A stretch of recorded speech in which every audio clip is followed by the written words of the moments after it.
I need to find a happy story right now. Holloway and London. You are a sad, strange little man, and you have my pity. Wayne County's wake-up call on News Radio 1120, KPNW.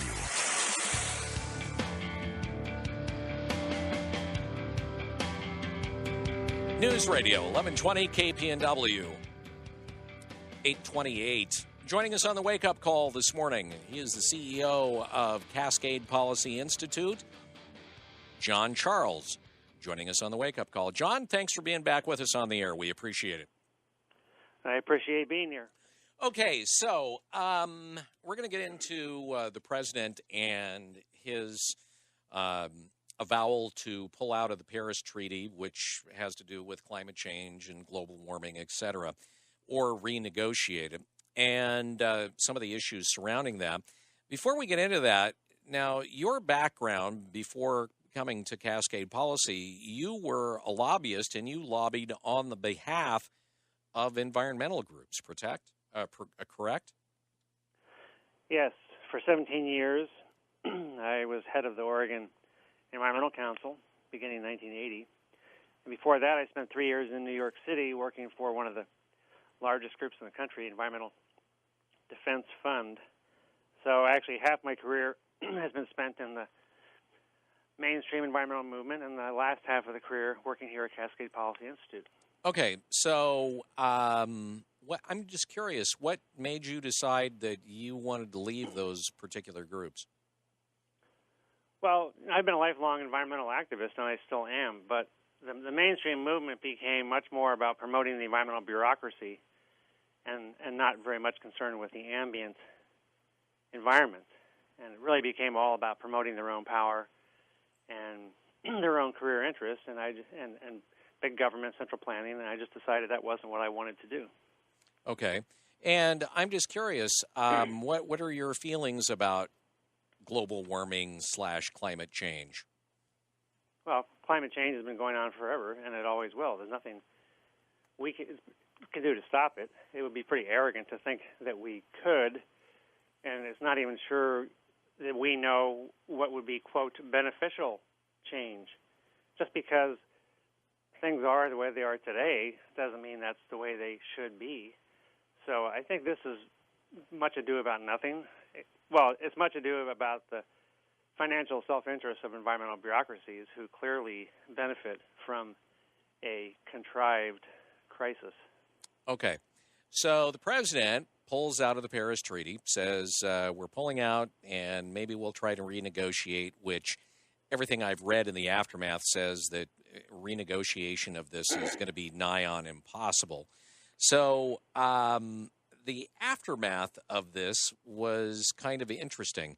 Now, you say that pulling out of it was a good thing for Americans. Why? Well, it's certainly good financially because we were pledging to send a lot of money to this slush fund called the Green Climate Fund, and President Obama already sent $1 billion, which is just $1 billion of tax money wasted. And if you Google the term Green Climate Fund and go on to the website and read about these people and what they think they're going to do with the money from the 12 richest countries, all I can say is the average person would not send them one penny. But look, the treaty itself was meaningless. There were no enforcement mechanisms. There was nothing that would happen to any country that didn't comply. It was always voluntary. So that's one thing, is that the treaty was meaningless. And second, the U.S. economy has been decarbonizing steadily for at least the last 60 years that the government statistical agencies have been keeping track. And that's been driven entirely by technological innovation and the dynamic market process. That's going to continue regardless of any international treaty. So, I mean, just since 1980, the CO2 per unit of gross domestic product in this country has declined by half. That's a wonderful trend if you believe that CO2 needs to be reduced. Well, that's going to continue. So the treaty was always a sideshow. So what was if it was a sideshow, what then was the purpose? Well, it's a sideshow that was very, very profitable to bureaucrats, consultants, others who work for the UN, feed at the UN trough, environmental activists who raise vast amounts of money from liberal foundations. I mean, there are many, many people around the world who can make money off this huge climate change pork barrel, the contrived crisis, and there's zero interest for them in admitting that their work is basically useless. So as long as, it's kind of like a Wizard of Oz thing. Pay no attention to the man behind the curtain. Watch this sound and fury up there on stage. This green slush fund, what was, you said if you look at it, most folks would not send them a penny. What kind of things were, is this or was that $1 billion that the Obama administration sent to this green climate fund? What kind of things was it supposedly being used for and where? It's very opaque. You can read pages and pages and pages of stuff there that talk about equity investments, loans, subordinated loans, public-private partnerships. It's essentially transferring money from richer countries to poorer countries to do, alternative energy programs and various other things. It's very opaque, not at all transparent. And my view is, even if you give it something legitimate like a relief fund for some kind of, disaster relief in a faraway country, there have been many, many books and monographs written about what happens when the money flows and relief things get stuck on the dock somewhere. They never make it to people they're intended to. There are a lot of problems ever getting aid to the right people. I think that's much more magnified on something like green energy investments. So I just view it as something that most people as private investors, as private citizens, if given the opportunity to either send the Green Climate Fund money or not, would say, no, this is a bad idea. I'll never get anything back. In the aftermath, a number of states said, well, we're going to abide by the Paris Treaty on our own. What exactly does that mean? Are they going to be ponying up money to send to the UN? Well, you can't underestimate the foolishness of politicians. So some of them might. The same day that President Trump made his announcement here in Portland, the Multnomah County Commissioner and the mayor of Portland engaged in more street theater by saying that by 2050, we in this region here will not only have completely green power in the local electricity grid, but that all energy for all purposes in Multnomah County would be carbon-free. Well, it's easy to say that for something that's going to be in 2050 when the people who say it will not be around to be held accountable. It's just more silliness. It's complete idiotic grandstanding. And I'm sure that Seattle and Berkeley and the governor of California and lots of other jurisdictions, the state of New York, will engage in similar long-term forecasts. And the one thing you can count on is that when the future finally arrives, the people who made the forecast will be sitting beachside somewhere, having Mai Tais and collecting their public pensions, and no one will hold them accountable for the fact that their forecasts were all wrong. Well, when the mayor of Portland says, by golly, by this year, we're going to be on all renewable resources, how can you force, as a municipality, how can you force a utility to be completely any type of energy? I don't care if you're talking about renewable, non-renewable, coal, hydro, whatever. What control do they really have over Pacific Power, PGE, et cetera? None. Plus, look, we've already seen this movie before. In 2001, the City Council of Portland said by 2010, we, as city bureaucratic purchasers, will purchase only renewable energy. Well, 2010 came and went, and they got up to about 6%. That was it. They admitted it. Governor Kulongoski was envious, and so he had the same edict issued around 2005 and said by 2010, all state agencies will purchase only green power, and they only got up to 2%. It's a joke. They wave a magic wand. They think they can make these things happen. They can't. And gullible journalists acting like stenographers just reproduce it without even thinking about it. So, do we know how much money the state has spent, if any, to try and enact these, pie-in-the-sky goals? I don't know that there's a comprehensive list, but there's a program called the BETC, Business Energy Tax Credit, that issued vast amounts, I think hundreds of millions of dollars in giveaways over a long period of time, and it became so egregious and so wasteful that the legislature finally euthanized the program about 4 years ago. And the legislature almost never takes back subsidies that they create, so it has to be pretty outrageous for them to do that. So you have that. I mean, there are too many subsidy programs, federal, state, and local, to even tally. But it's a very large number, and there's essentially no accountability. Once you create subsidy streams, they just take on a life of their own. Joining us on the Jake Wake-Up Call, CEO of the Cascade Policy Institute, John Charles, joining us. We had Secretary of State Dennis Richardson on last week, and among other things, he said that he was going to audit the BETC program and to see exactly how much money was spent. I'm assuming that you're probably in favor of that idea. Yes, I am. It's a case of too little and too late, but it would be sobering to look at it. The Secretary of State's office in 2012 under Kay Brown also did an audit of a program in which which continues, money is diverted from PP&L and PGE ratepayers, goes to various administrators, including schools, and schools were supposed to use it for various conservation programs, and the audit was quite scathing, indicated that the money was really being misspent, but nothing's been done about that. The legislature really doesn't care.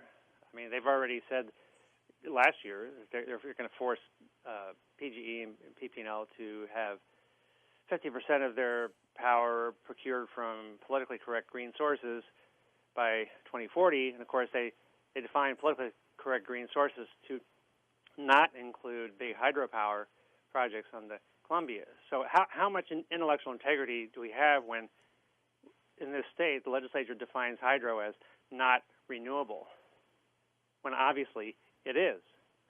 And that, yeah, and that was by, and you were on the show before and talking about that. That was by legislative decree that was pushed through the Oregon legislature by current BOLI Commissioner Brad Avakian. Yes, Brad Avakian and then Jackie Dingfelder, his counterpart in the House, they led the charge in 2007 for a bill that, at that point, they thought they were cutting edge, 25 by 25. And then by the time you get to 2016, that was kicked to the curb because New York and California had gone further, and the egos were bruised here in Oregon. So last year in the short session, they rammed through a new one. So now it's 50% by 2040, even though the Public Utility Commission staff member who is designated to look out for ratepayers told them in testimony, we don't even know how this is possible. We have really no idea what the risk is, but there is a risk of the grid simply not performing because of the problem of intermittent fuels, wind and sun, that randomly just stop working. And the legislature was all caught up in its own hubris and just rammed it right through. So, they just wave magic wands, and trust me, they will not be around to be accountable when it all fails, which is exactly what's happened with PERS. The people who created the PERS crisis, by and large, are not around to apologize for it, and they don't care. They don't care. This is how politics works. Say something, mandate something, and when it all goes south, you're not around. John Charles on the wake-up call this morning. Governor Kate Brown also said that she was going to be working with the governors of Washington and California to create their own interstate, green thing. This is the best way to put it. What are they going to do? I mean, I know that the governor of California said that even if the president lowers CAFE standards on automobiles, that they're still going to require them in California. I'm wondering if this is going to be like some of the gun companies after they, made mandates on certain things that pistols had to have or rifles had to have, et cetera, where some of the, automobile manufacturers are just going to go, this is probably not a market we want to be in. And either, they probably will never stop just selling cars there, but you may have a limited type of car that you can actually get. I mean, is this in the offing for Oregon? Well, Oregon already has piggybacked on some California standards related to low-emission vehicles, and California has, for a long time, been allowed to do its own thing, separate from what the Clean Air Act requires everywhere else. Of course, Congress could always change that. But what you discover is these California and states that piggyback, they can set goals about how many low-emission or no-emission vehicles have to be in the fleet. But the one thing they actually can't do is take a gun and put it to the head of consumers and make them buy these things. And we already know from the California experience that, you set a mandate, but if consumers just walk and buy something else, what are you going to do? The mandate is meaningless. So there'll be a lot of sound and fury and a lot of pain and extra costs imposed. The entire CAFE program is a boondoggle. It should be repealed in its entirety. But these people, they're so arrogant. They're so divorced from market reality that they like to wave their magic wand and have their press conferences and feel good about themselves, and the market will adjust. People will buy what they want to buy. It'll probably have a counterproductive result. People who have old cars, and I'm one of them, I have a 1995 car. If people make it too difficult for you to buy the car you want, you just hang on to the older car that you have, which is actually emitting more per mile than a modern car would. Well, but then they could do what they did over in England, where all the motorcycles that didn't have electronic fuel injection and didn't meet by whatever standards, they just said, you can't have them anymore. They just banned them. Yeah, I mean, you can try those things. But look, there's already a net-out migration of people from California, net-out migration of people, really high-net-worth people from Illinois, from Connecticut, from New Jersey, and on the West Coast here. Look, if Washington, California, and Oregon get too crazy, it's easy to move to Nevada, Idaho. There are 50 states. People can move. Businesses can move. So, it's just all talk. Meanwhile, the economy itself is going to be doing the right thing. When virtually any kind of pollutant that you care about, and I don't even concede that carbon dioxide is a pollutant. It's nature's great ambient fertilizer for plants. But any of those parameters you care about, if you go back 100 years and look forward, in terms of emissions of those things per unit of economic output, it's been a steady decline. So we are, in fact, having our cake and eating it as well. So if politicians would just get out of the way and allow the economy to do its magic, capitalism is a wonderful thing.